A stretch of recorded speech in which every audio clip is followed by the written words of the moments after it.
One enters one of the prime metros in India, gets off at the platform and hits the road. One need not go too far but only take a cab from the station to see the true face of any metro, its slums. A simple ride across the Indian road shows that even while driving within the city, it is impossible to go from one place to another without witnessing poverty. According to Mr. Manmohan Singh, our Prime Minister of India, this rapid urbanization has found its own sets of problems. A large proportion of our urban population still lives in slums, in unacceptable conditions. one of the main causes of formation of slums in the urban sector is the migration of people from the villages. This can be due to natural or man-made disasters. For example, the drought in Bihar caused millions to traverse from their respective homes to the towns. They were rendered homeless and jobless overnight and were reduced to the status of slum dwellers. Also, the people living in coastal areas face similar periodical natural disasters like typhoons and cyclones. Ayla, for example, had struck the semi-urban parts of Bangladesh so bad there was mass-scale relocation.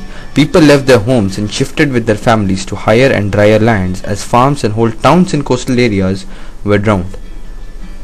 One of the man-made causes behind the birth of a slum is the real estate black market.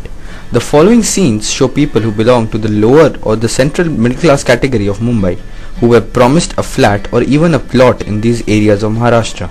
They were asked to pay a heavy amount of money as security deposit and were later tricked of their previous dwelling. Thus they lost both homes and now must reside in these areas. The main problem associated with residing in the slums involves the food and water conditions. The water is collected from municipal taps and are rarely filtered. Thus, they give rise to epidemical levels of waterborne disease. Health is still the most prevalent problem to be dealt with when one thinks of development of the slums. The main problem of the lack of sufficient money tends to make them push the limits of endurance and tolerance. Eventually, the weak, young and fragile succumb.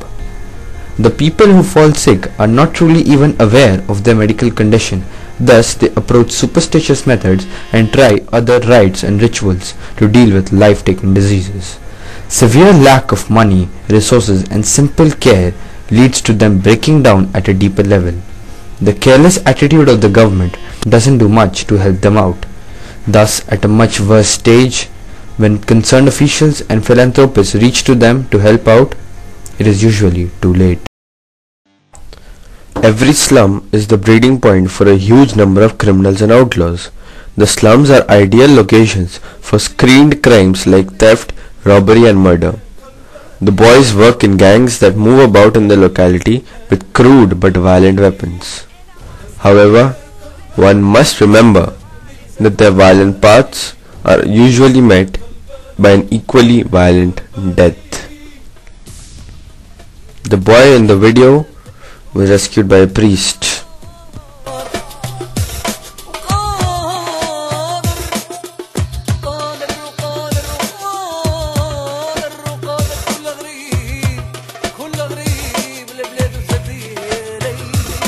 The people of the slums are usually uneducated and oppressed. They eventually end up as beggars, some even from their youth. According to a famous journal, Kolkata houses one of the largest brothels in Asia. The girls are kidnapped, shipped, trafficked or even sometimes caught with marital ties. The girls are caught on early, sometimes at 12 and are visited even by rickshaw pullers. I had a chat with one of the brothel regulars, closely supervised by Malka from Durbar, the sex workers. And how often do you come here?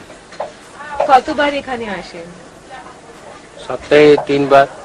About The children of slum dwellers face extreme punishment and harassment at the hands of their parents, driving them to limits, lose their innocence and begin a sad journey.